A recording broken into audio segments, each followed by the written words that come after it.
A Swift Kick in the Ass, episode 27.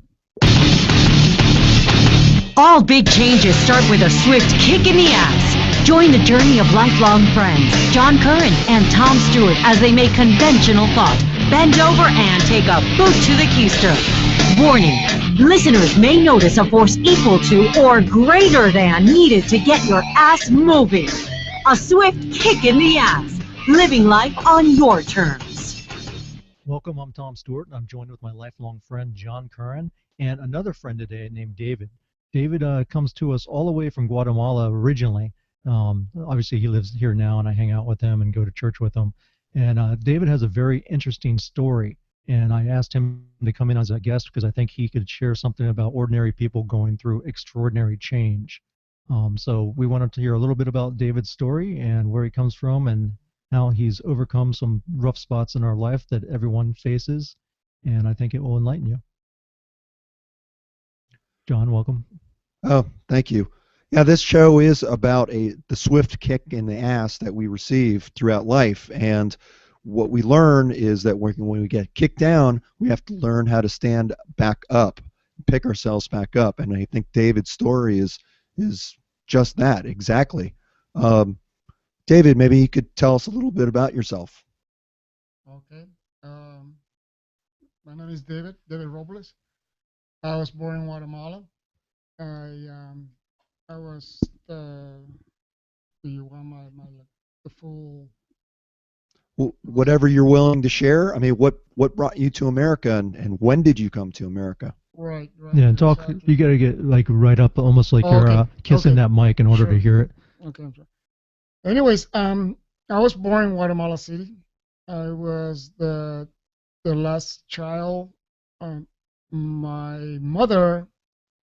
Okay, let me see how we start this. I was the last kid of 4 kids. My mother had a firstborn. She became a widow, and at a young age, and then she met my father. He was already married. He had already had a set family. So out of that relationship with him, she had 4 kids, and I am the last, the baby one. So you're a baby. I'm the baby of that relationship. I knew him, I call him father, but that's about all. Anyways, from an early young age, I was introduced to American music. So not much his Spanish music, but more the Beatles, Elvis, because my older brother was a big fan of Elvis and the Beatles, and plus he played guitars and everything, so he played, and so my upbringing was towards much like coming to America, actually, coming to the United States. So you had exposure to the culture before you ever came here. Yes. I even started. My brother, he would speak some English back then, so that's how it was. Did you learn English like before you came here, or did you learn after you got here? A couple of words, 1 or 2 words. You regular, where like where things are or how much things are, and and stuff. Burger King, McDonald's. McDonald's, and stuff like that. But when I came to United States for the first time, my older brother had come to Guatemala in a way to rescue us, which was me and my mom. My other brother, had been just killed, murdered. He had a life of drugs, and back in those days, repeated, what would you say, repeated, offender, right? Repeated offenders, and they eventually what they do was just kidnap them and take them somewhere and murder them, kill them. So was he killed by the cops? He was killed by a death squad. The thing was that he was nabbed by the death squad, but in two other guys. So it was three of them. The other two died, didn't survive. He did survive, and but the newspapers, just put in the whole announcement on the newspapers that he had been found and survived a murder attack. And so what ended up happening, we were happy because we were looking for him. He was missing for days. We looked all over, the morgue, hospitals, everything. We couldn't find him. Finally, we found him. We were happy and we saw him. And he had been left for dead, but he survived. And so the last time I saw him, there he was in bed, and he had a big cut right there in his forehead from a machete, and he was, just hit with a machete. And he couldn't say much. And that night, the these people snuck into the hospital, dressed as just like in the movies. They just Right. dressed like It's like Breaking Bad. they just broke in there, yeah, and they stabbed him. I think they said it was about like 30 some times in the chest. He Wow. was stabbed. Yeah. So these death squads, that gang related or drug related, or is it No, government? no, it was government. Okay. This was back in the 70s, in So 1972, 73, 74, 75. There were no gangs back there yet. But were only government, um, politicians killing each other, stuff like that.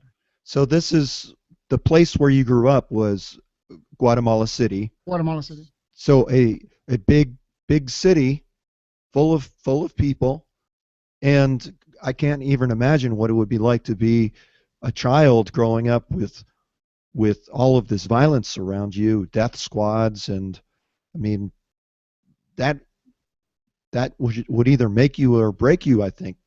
Be very, very tough living. Right. And like I was telling Tom, that I have PTSD based on not what I saw on regular life outside my home, but what was going on in my own house.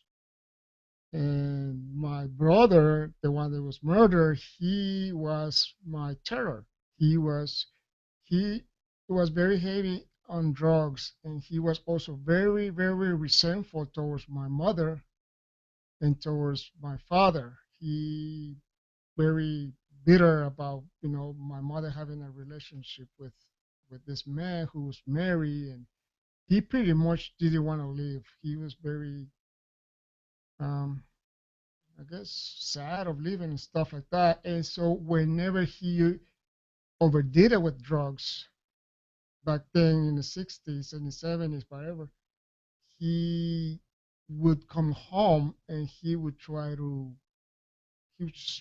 take it out on my mother and try to kill her.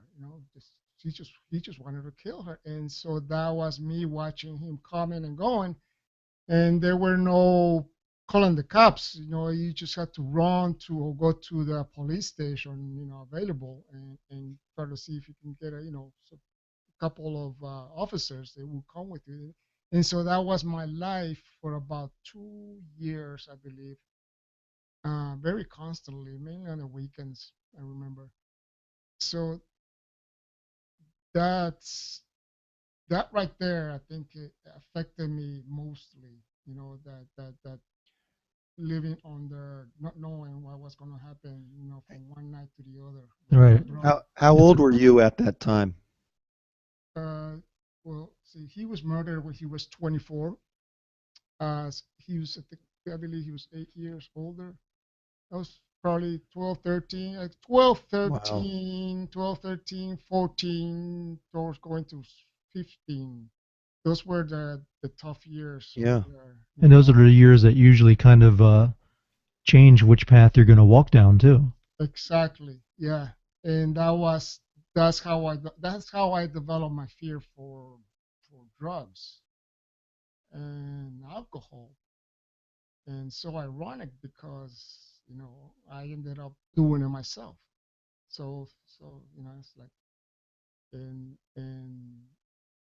mm, I think that the problem with me was that I became so self-aware of my um, mental, instability, my mental problems, which I think it was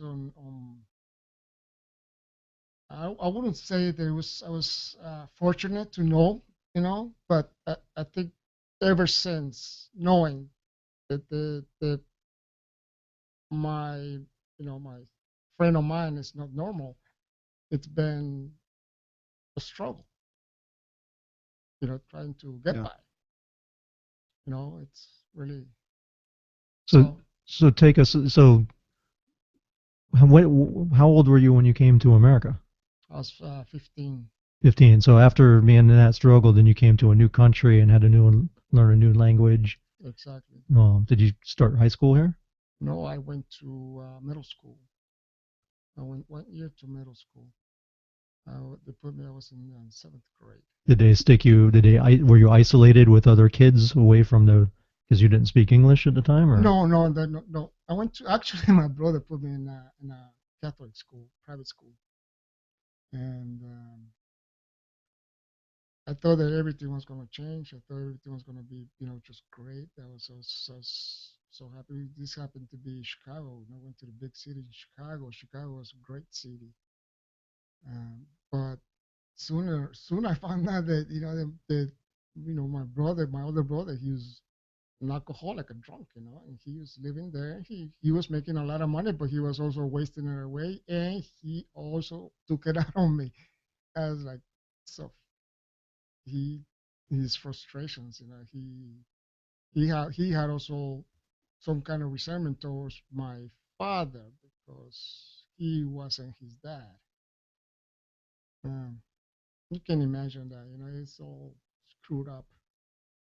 And so that's when I started trying marijuana. That was my first time I smoked pot. That was when I first started drinking. I tried my first beer and booze.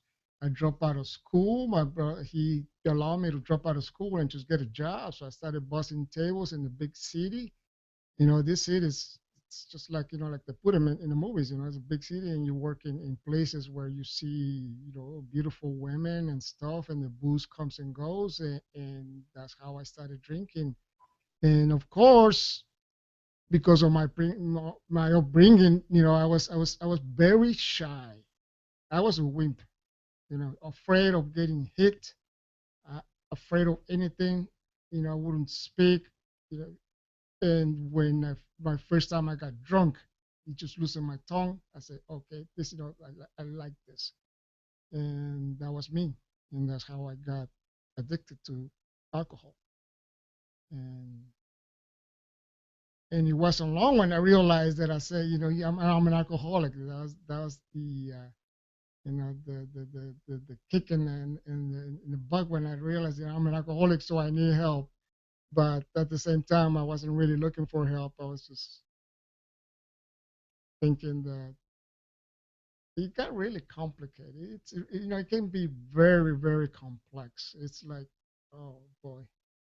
One day you are hating it, and the next day you just, you enjoying yourself because you're drinking, and you think that you are properly socializing or talking and stuff like that. Well, who knows what you say? Who knows how you? Because the next day is totally different. it's like any addiction? I mean, there's there's obviously something that attracts you to it or makes you feel good in any drug, or whether it's booze or marijuana or sex or whatever it might be, that keeps you coming back, or even food. And then afterwards you've gorged yourself on whatever it is, and then you start feeling guilty and bad, and you sink into another low, and then you return for that pleasure again, and it's a vicious cycle. Right. True. And not too long after I started drinking, I had my real first bad hangover. The kind of when you hug the toilet bowl, and I was just just saying, no, I won't do it again, all repentive, just I'm so sorry, please, God, let me leave. I'm not gonna do it again. That's how I felt I was gonna die. That was my first hangover, and it was real bad one. It's real scary. And that was my first hangover, and out of that one came so many. It's amazing how one can go on like that. So what made you decide to turn another leaf? To change your life and to say, "Hey, I'm an alcoholic. I need help," and start. I mean, start down that road of making change. I mean, how long did that continue? A long time, a long time. I first realized that I had to stop. I tried. I tried religion, like so many have, you go to the Baptist church, and, I cannot remember how many times I have accepted Jesus as my savior. It's just going to a tiny little church off the side of the road and just crying like crazy, because I just felt so hopeless and just trapped. And so, of course, religion, they say, hey, here, we'll stop you. And then I tried AA also. AA, funny, because AA didn't really work for me. I don't know why. I guess because I realized that I rely more on being depressed, you know that I have a depression, that I have a chemical imbalance, that treating that first would help me treat my alcoholism, which is not true. It's not really that way. It doesn't work that way, but it helped me a little. It did. So you went. So you tried church. You tried AA. Did you then go to a doctor to, No, no, no, no, no. or how did you recognize that about depression? Because you just mentioned depression. Right. How did that happen? I think somebody mentioned it. Somebody said to me early on, you look depressed, and because I also ended up in jail a couple of nights, a few times. Ended up in jail, from the disorderly conduct when you're drunk.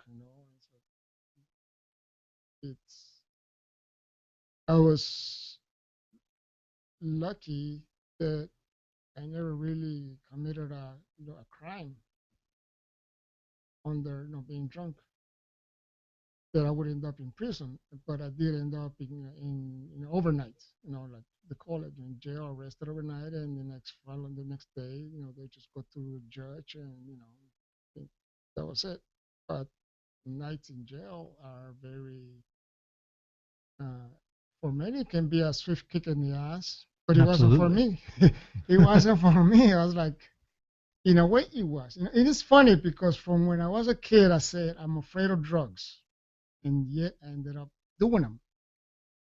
I'm afraid of being arrested. I ended up in prison, and yet I ended up getting arrested a couple times. Um,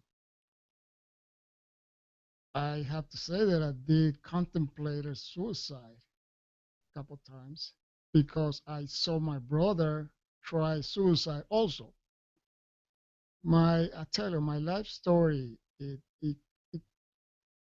it's really, really, really, for me, it's a little exceptional compared to others coming from that part of the world, I would say. Um, because some people would say, oh, well, my mother, my father, they didn't love me, so they abused me and everything. And that's not how it was. My mother said she would love me and turn around and she would take her frustrations out on me. So right now, I'm going back and forth with my life story, telling you this. Um, my first swift kick in the ass was my bad hangover when I swore not to never drink again. because I was dying. I was actually dying. I had nothing else to puke out, and I was running out of breath and everything. Somehow I lived. Okay, that's how scary that was, you know. And then getting arrested in the subway in Chicago for being drunk. And then suddenly you wake up and you're in the middle of, in a big room with the rest of everybody else, and not so tough anymore. I'm looking at all these people in here, and lucky enough I didn't, ended up spending, weeks or days in there. And that was another swift kick in the ass, but I still ended up doing it again. I kept on drinking. So what got you to stop? um, I mean, it doesn't sound to me like it just happened overnight. I mean, you had to went through some very tough times, and I mean, I know from my own experience, you can go through tough times and go through things that you think will turn that light switch, and change everything. But then you find yourself right back there again. It's I think it's a constant struggle. It Uh, is. I mean, we talk about that even on this show. We never say that there's one swift kick in the ass that can change your life. We always talk about multiple swift kicks in the ass because it is the constant struggle with yourself. Your mind is your worst enemy. Yourself is your worst enemy.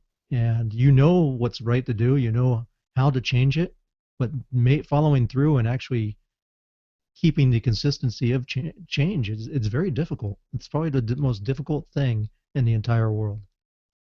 yeah, and that's what happened to a lot of people out there that go through that. They see that there is no way out. There is no answer to it because, I mean, who in the right mind who want to do or end up in places as that? Just it's not it's not something that somebody just want to, okay, I'm gonna, just end up getting arrested and go to jail just to find out, or just getting drunk for the hell of it and then getting sick, or being homeless. And because the thought of feeling hopelessness for once after all those so many times, and like you just asked me, so what got me, actually finally was the that got me through this. And I guess that's when I met my wife, which is a funny story, real funny story, because I was homeless when I met her. Let's And hear it. Let's hear how you met well, her. I used to when I was homeless, I used to go around and ask people's houses, and offer, to clean up, do some yard work for for food. And so somehow I did that. I established a tiny, small, clientele of people that they finally ended up trusting me somehow. Um, because I was also hanging out with some bad people too. People that was their way of life. There were no morals, no moral values at all. They were just that was the way it was, which it was very hard for me to hang out with that kind of people when when I used to see them as completely wrong. And it's like, well, anyways, these people that I was helping in the house and doing their yard and everything were in charge of it's called the Art Deco festival in Miami Beach back in the 80s. And they take volunteers, and volunteers go there for the weekend, and they go there and help sell merchandise and stuff like that. And that's how I met her. I remember being really hangover, and there she was, and I just offered my help to help around, and somehow I had enough money that I went and got myself a quarter pint of rum. And sip by sip by sip, I started getting friendlier, friendlier, friendlier, and somehow now see, this is what you got to ask yourself. Okay, it's like you ask yourself, there I am, first all hangover, all down, unfriendly, not speaking nothing. Suddenly I start changing in front of her face, and I get drunk in front of her face. But yet she said that she felt something. She said that when she actually saw me, she said she felt something, and I cannot explain what. And from then that day on, we established a relationship. We met on a January. 6 months later, we got married. Wow. Quick. I Before that, I told her, I told my wife, listen, I'm a drunk. I'm a drunk. You don't want me around because I'm a drunk. I'm an alcoholic, and she probably couldn't believe me. I remember one night she used to come meet me in the park. She now back then she but she would say, "Oh, you always wonder why I have to meet you in the park somewhere, you never took me to your place." I was like, I didn't have a place. Uh, I remember when she looked so happy coming down walking coming down the street, and she had a fifth of vodka for me. Poor little soul, she didn't know any better. That was funny. And she says, "This is for you," she says. And so we party and we talk. But and so we talk a lot, and we had a lot in common, a lot. And and I guess the good thing is that I didn't took advantage as some other parts of somebody else probably would have. You know, some of the fellows I used to hang around with, he would say to me, just take advantage of that, because but I didn't want to do that, and because I ended up liking her and everything, and so I told her, I'm a drunk, and she says, well, I don't care, just marry me. And she's the one that proposed. Wow. Well, she obviously saw something good inside of you that you yourself did not see. Exactly. And even after that, can you imagine this? Even after that, okay, you find your guardian angel, if you can say, sent by God to you, okay, putting it that way. You are, you can say you technically saved, okay, now, but no, I kept on going. Here on A Swift Kick in the Ass, we talk a lot about purpose and having a higher purpose. Like, for instance, for me, what really brings a smile to my face is my family, my wife, and my children. And when things get really tough for me, I spend some time with my little boy who's 4, and it makes it all worth it. And I see that with you and your wife. She she gave you a reason, to straighten out your act, and she gave you that kick in the ass that started heading you in the right direction rather than just, you know, one of those kicks that leads you kind of back to the same place again and again and again. I mean, sometimes it take, sometimes that's what it takes, and it takes others to come into your life to to to show you something about what's inside that you can't see yourself. Right, right. Right, and David's I, a good. They're a good family. I've known David for a long time, and our daughters grew up together, and our daughters went to school together. That's how I met them. Is when I think my daughter had her first sleepover, and that was the first time that David came over, and he was like checking his place out. I was like, I don't know if I want to let my daughter sleep here with this crazy looking bald guy. But we started talking about martial arts because I think he saw my Wing Chun dummy, and we instantly hit it off.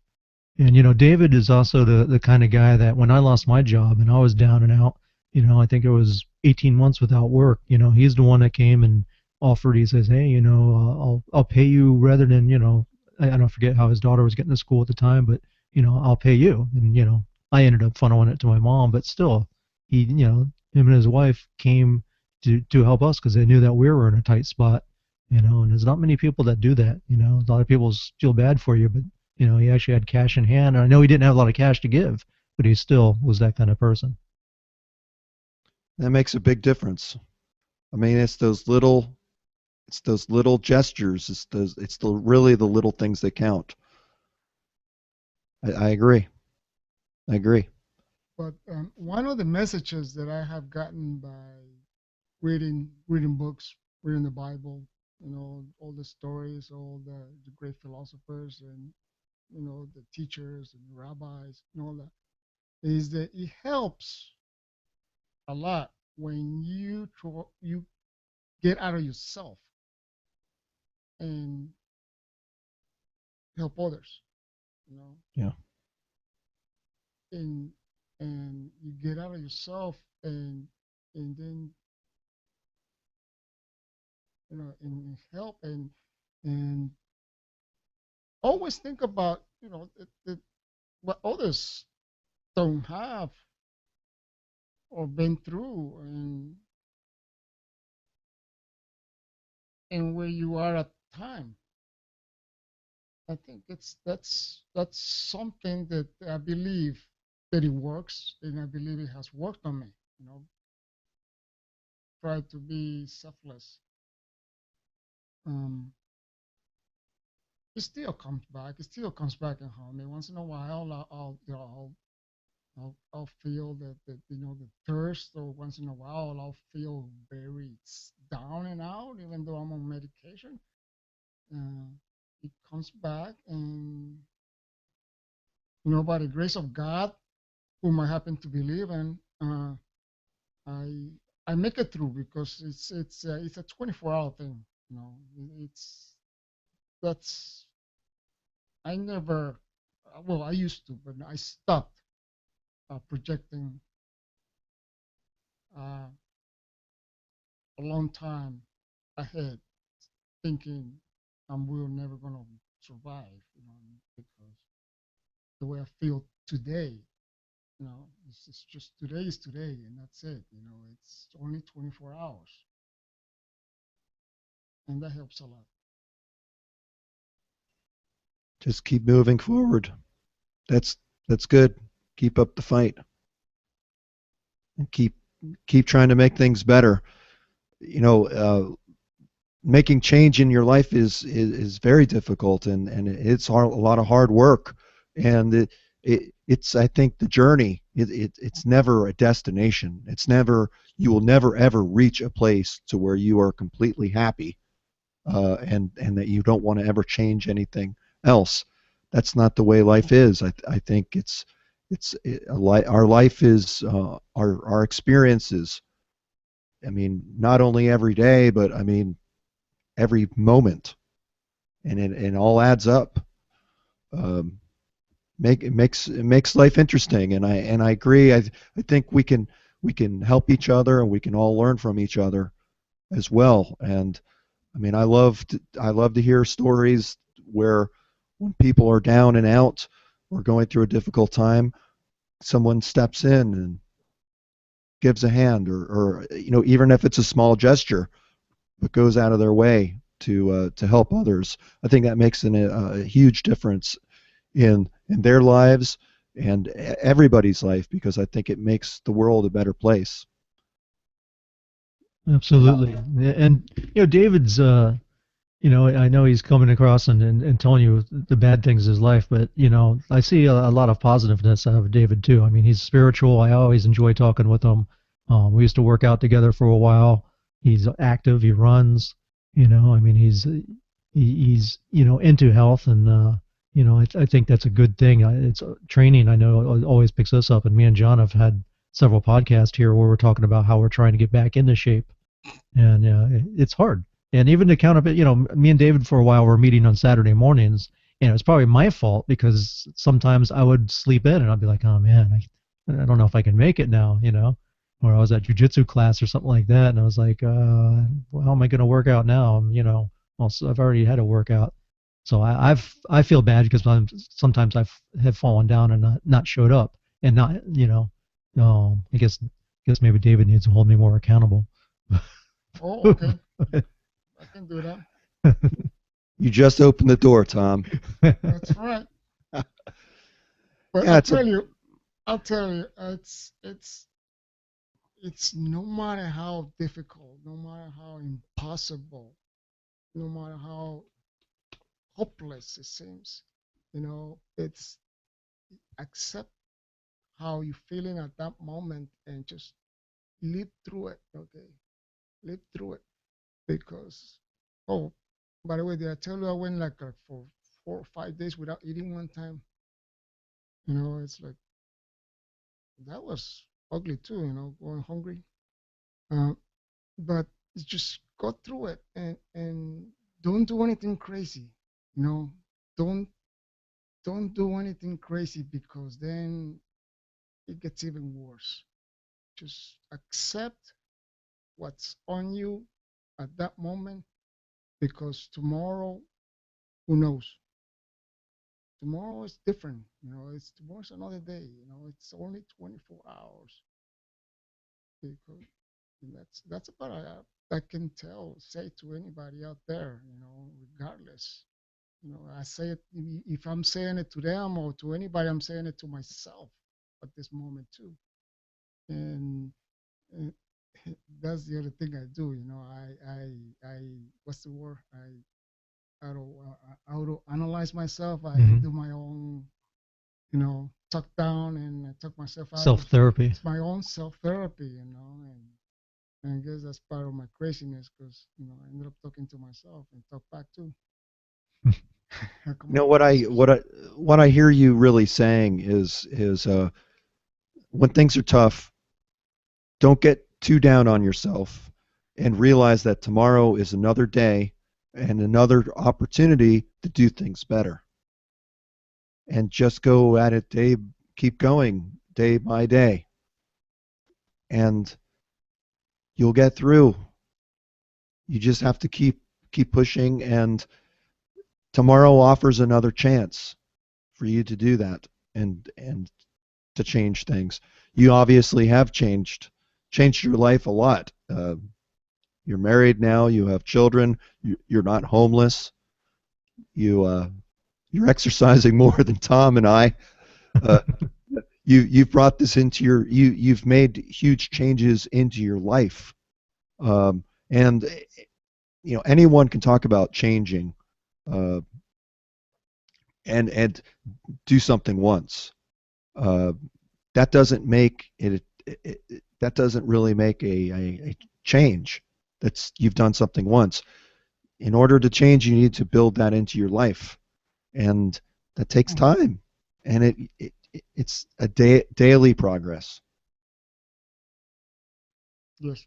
Absolutely. It's like Rocky when you got to keep moving forward, right? And win the fight. Oh yeah.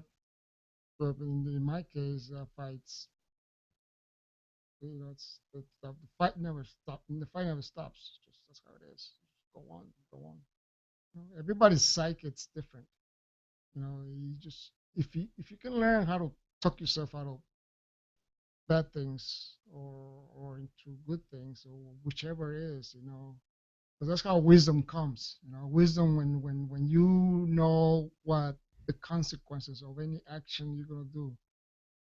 When you know ahead, then you are beginning to learn. Or in my case, you're beginning to see things clear because alcoholism, booze, it really blocks your mind completely. It leaves you in a cloud for a long time, even after you stop. I went for 2, 3 years where I couldn't see anything. Nothing was clear to me, nothing. But I just kept on hanging in there. It's not easy. People I see people out there that said, it's rough because no, I don't understand. Nobody understands me. And I say that's true, but just don't just 24 hours. Just it is. It's miserable. They call it the dry drunk syndrome because it's just like you're impossible to live with, and impossible to deal with other people, and because you just want to explode.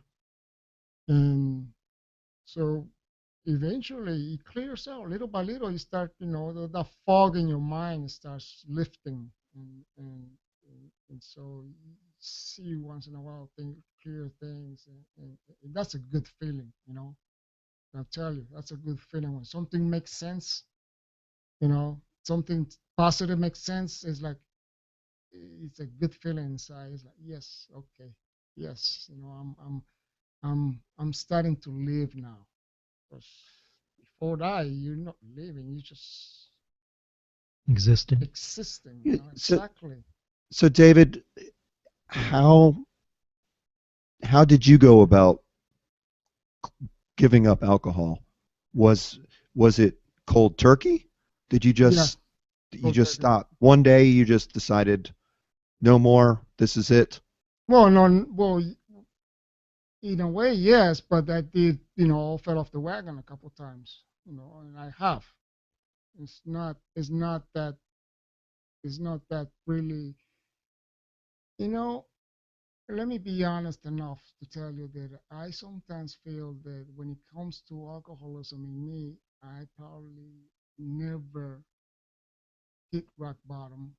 To me, rock bottom probably would have been life in prison from where I was before I met my wife. That would have been my rock bottom, life in prison, or probably even death, you know, close to that. So to stop cold turkey, it's it's it's really difficult. So people require a lot of help, and, and I rely on me being depressed that I went and took meds instead. So I think the meds have helped me too. It's also who you surround yourself with, David. I mean, you're now in an environment where you don't have as many people drinking around you. Sure, I mean, they still, your wife might drink some wine here and there, but it's not like you're in that constant environment, right? And that's the other thing also, you know, when it's you yourself and nobody else that has to stay sober. Okay, yes, your wife loves you, your wife knows that you're an alcoholic, but once in a while she's going to forget that you are, and she's going to take you to a party, and she's going to wonder why you're not so sociable, when inside you just agonizing, and you just saying, you know, what the hell's going on, why did she bring me here for, you know, I hello, you know, I cannot drink, and but I don't want to restrict her either, you know. I cannot say, you just cannot go here and there anymore because you're gonna make me drink. You cannot say that. I have come close to say to her, you're gonna make me fall again and start drinking, but it's my own responsibility. It's me, nobody else.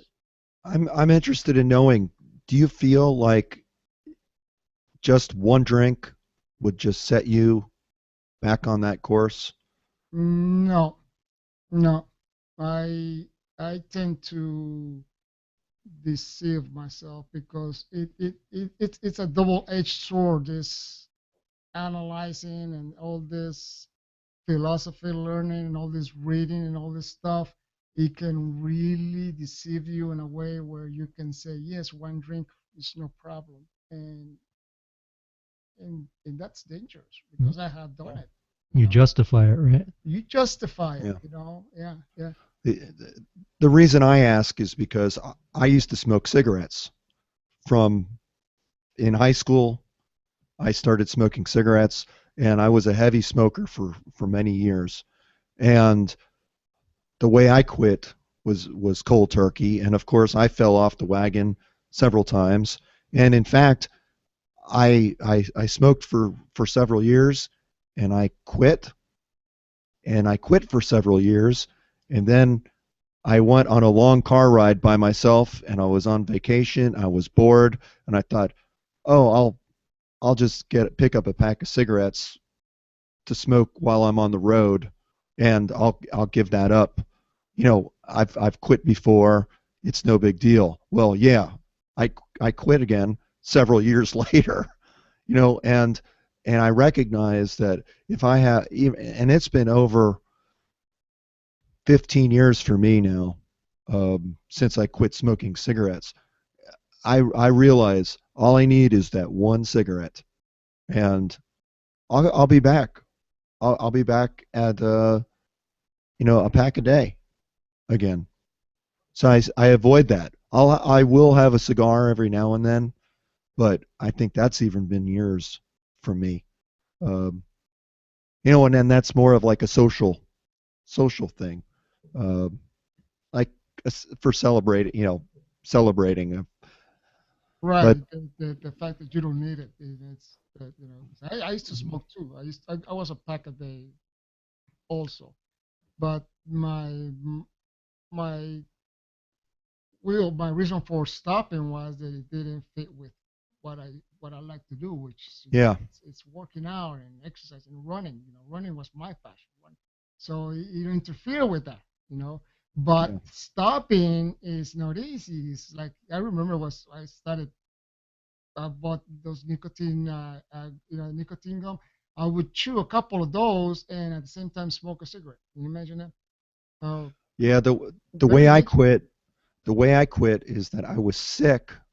I had a cold, and I Hmm. left Yeah. I left work and I went to the grocery store and I bought my sick food. I bought my chicken soup and my Yes. orange juice and my ginger ale. I felt terrible, and I bought a pack of cigarettes.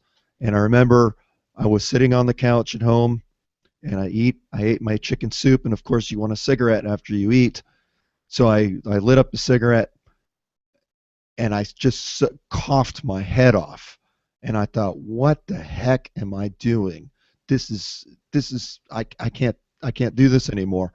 And I said, I feel like crap already. So I know that after a few days, the nicotine leaves your system. I'll feel better, and the next few days I'm going to feel bad anyway. So I might as well just quit now and be done with it.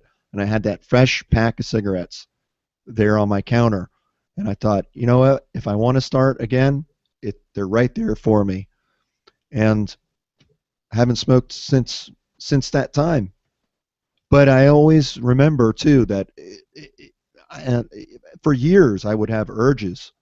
I mean, it continued for years. I would have this urge, and I would just think back, very much like you said, think back about why you quit, because the reasons why you quit are just as valid a year down the road, 5 years down the road, doesn't matter. They're just as valid as they were then.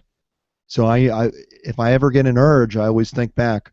Yeah, I hated smelling like cigarettes. I like to be able to breathe.